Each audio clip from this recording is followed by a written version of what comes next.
The question nobody asks. Stop. Rewind that. Did you see what just happened? A 207-pound man just folded a 240-pound tight end in half. Clean, violent, perfect. Now here's the question nobody asks. How did he know where to go before the ball was even snapped? We're talking about the 2000s, the golden era of NFL defense. Ray Lewis was dismantling offenses in Baltimore. Ed Reed was picking off quarterbacks like it was a part-time job. And somehow, Troy Polamalu was scarier than both of them. 8 Pro Bowls, 2 Super Bowls, NFL Defensive Player of the Year. And they rewrote league rules, twice, because of things this man did on a football field. Twice. So why does it feel like the world forgot about him? Today, we're breaking down every big hit, every chess move, every calculated moment of destruction. But before we get there, there's a stat about Troy's very first year in the NFL that almost nobody talks about. And once you hear it, the rest of this video hits completely different. The island, the draft, the insult. Here's where the story starts. American Samoa, a tiny island in the Pacific Ocean. Per capita, it produces more NFL players than any state in America. Not close, not debatable. Any state in America. That's where Troy's bloodline comes from. He grew up in California. Quiet kid, humble, never the loudest voice in any room. But every coach who ever coached him said the exact same thing. He doesn't just react to the game, he reads it before it happens. He went to USC, dominant, instinctive, completely different from every safety anyone had seen. Then the 2003 NFL Draft arrives, and the league disrespects him. 16 defensive backs were on the board as better prospects than Troy Polamalu. 16 teams looked at the hair, the size, and the quiet demeanor and decided to pass. 16 organizations, all of them wrong. To find a draft snub this painful, you have to go back to Tom Brady sliding to the 6th round. That's the tier of mistake we're talking about. Every team that passed on him spent the next 12 years watching him wreck their offenses twice a season. But what happened in Troy's first year in Pittsburgh? Nobody saw it coming. Not even the Steelers' own coaching staff. The hair rule and the body that broke the rule book. Here's something most people get wrong. They say the NFL changed the rules because of Troy's leap over the offensive line. That's not the full story. The first rule change came in 2003, Troy's rookie year. During a game, a defender tackled Troy by grabbing his long, flowing hair, which was hanging outside his helmet. Troy went down.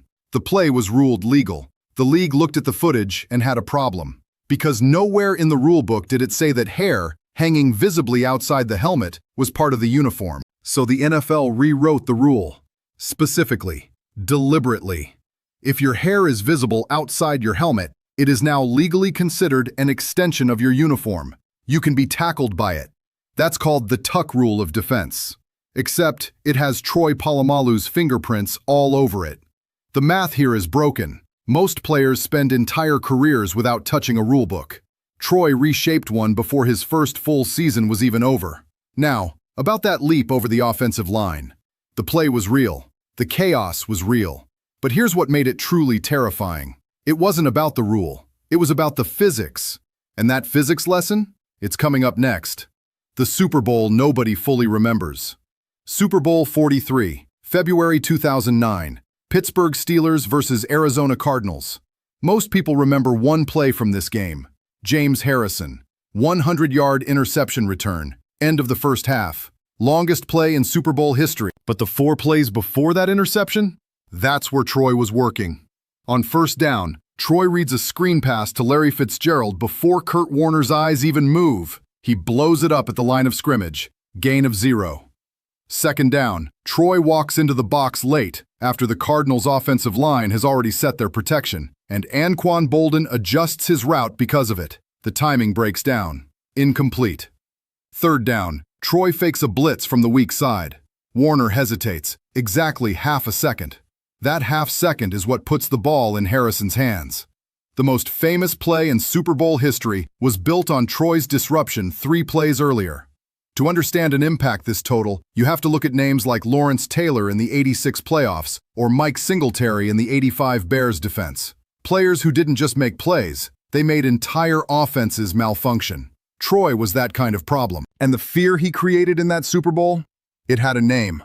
Offensive coordinators started calling it something specific. They called it a fear tax. Every receiver crossing the middle paid it. But how exactly did Troy generate that much force from a 207-pound body? The answer is a science class nobody signed up for.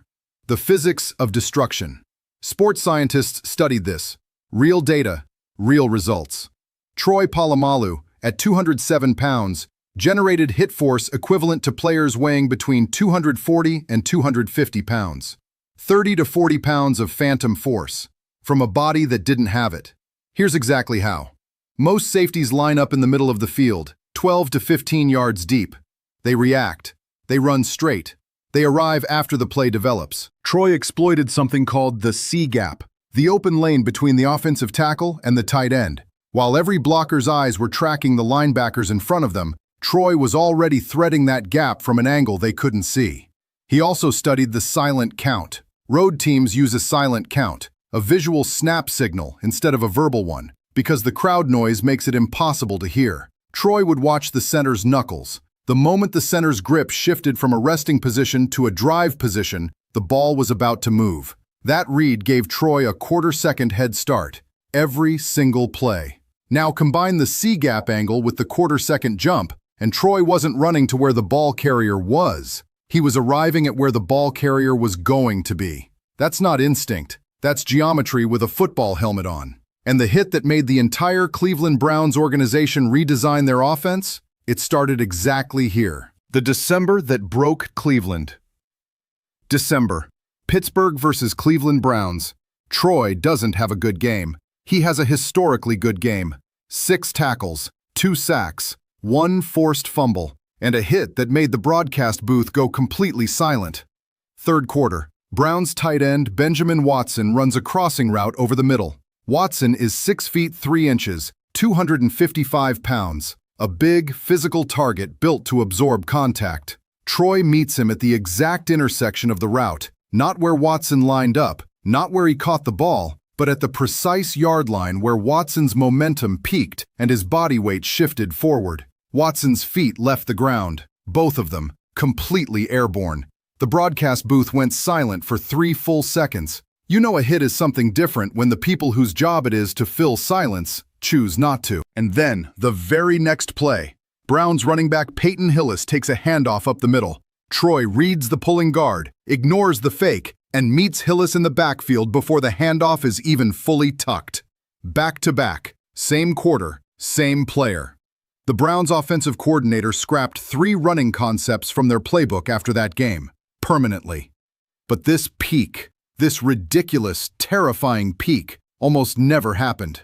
Because by 2011, Troy's body was starting to betray everything his mind had built. The erasure. Here's where it gets painful. Between 2011 and 2014, Troy Polamalu played in only 38 games. 38 games. Calf injuries, knee injuries, a hamstring that kept tearing under the stress of 12 years of full-speed, calculated collisions. His body was paying the bill for every perfectly timed hit. And the NFL? It moved on without a second look. The highlight packages stopped. The debate shows found new names. Younger fans grew up watching Cam Chancellor and Earl Thomas and said, "Who was Polamalu again?" That's the cruelest math in professional football. Absence doesn't just pause a legacy, it erases one. Ed Reed won Defensive Player of the Year once, 2004. Fully deserved. Troy won it in 2010. Posting arguably the greatest single defensive season by a safety in league history. 6 sacks, 7 interceptions, 3 forced fumbles. And within 18 months, the conversation had completely moved on. To find an erasure this fast, this undeserved, you have to look at Gale Sayers. Dominant, groundbreaking, then injured, then forgotten by a generation that never saw him play. Troy was walking the same road, and the critics found their opening. Was Troy actually elite, or was he a product of a great system, great coaches, and great teammates? Did the Pittsburgh Steelers make Troy Polamalu? That question has one answer, and it happens in January 2009. The play that answers everything, AFC Championship game. January 2009, Pittsburgh versus Baltimore Ravens. Whoever wins goes to the Super Bowl. Third quarter, score tied. Joe Flacco lines up under center. 2 plays earlier, Troy had pulled his hamstring on a blitz. The training staff flagged him. He was supposed to be done for the game. He refused to leave. Flacco takes the snap. He's targeting tight end Todd Heap on a crossing route, a route designed specifically to attack the middle of the field where Troy normally lives. But Troy had already clocked the formation. He'd seen it 3 times on film that week. He breaks before Flacco's arm moves. Interception. Now he's running. Lardarius Webb cuts off his angle from the right. Troy doesn't slow down. He plants his right foot, spins completely around, and re-accelerates past Webb like the hamstring isn't screaming at him. He breaks a second tackle at the 15. He dives into the end zone. Touchdown, Pittsburgh.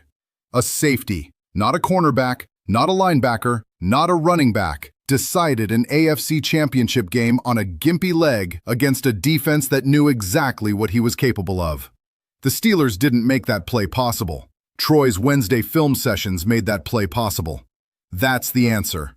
The GOAT debate. Here's where it gets genuinely controversial. Troy's career interception total is 32. Ed Reed finished with 64. That gap is real, and it matters. But here's what that comparison misses entirely. Ed Reed was a center field safety. His entire job was to patrol deep zones, read quarterbacks, and intercept passes. He was the greatest ever at that specific role. Troy was something the NFL had never actually built a position for. He lined up as a safety. He blitzed like a linebacker. He covered slots like a cornerback. He stuffed runs like a defensive end. The Pittsburgh coaching staff literally invented new personnel groupings just to deploy him correctly. When you ask if Troy belongs next to Reed in the GOAT conversation, you're comparing a surgeon to a Swiss Army knife. Both invaluable, completely different tools. And the teammates' argument, the one that says the Steelers' system carried him, falls apart the moment you look at the injury years. When Troy missed significant time between 2011 and 2014, Pittsburgh's defensive rankings dropped, consistently, measurably. The system didn't carry Troy. Troy was the system. Greatest safety of all time. Troy Polamalu or Ed Reed? Drop your answer in the comments. I want to see the actual debate play out. What the tape really says. Troy Polamalu retired in 2015. No press conference, no farewell season, no goodbye game. He just stopped. Quietly. The same way he played, while everyone else was still trying to figure out where he was coming from. The Hall of Fame called his name in 2020, and that quiet kid, from California, with Samoan roots, with hair that became more recognizable than most players' faces, stood at that podium and cried. Because football, for Troy, was never about the contact. Every hit you watch today, every play that silenced a broadcast booth, every formation that a coaching staff scrapped, every receiver who ran a crossing route with one eye looking for number 43, all of it started in a film room. Tuesday morning, 6 a.m., nobody watching. Troy studying knuckle positions, silent count rhythms, weight shifts, C-gap angles, things that never show up in a box score. His hits didn't start at the snap. They started when everyone else went home for the night. Only a handful of players in NFL history have physically changed how offenses were designed just by existing on a roster. Lawrence Taylor, Deacon Jones, Reggie White, Troy Polamalu. Was he the greatest safety ever? The tape makes a serious argument. But here's the real question, and it's the one that keeps defensive coordinators up at night even now. If Troy Polamalu played today, in this era of spread offenses, RPOs, and 5 wide receiver sets, how many rules would they have to write to slow him down? Think about that.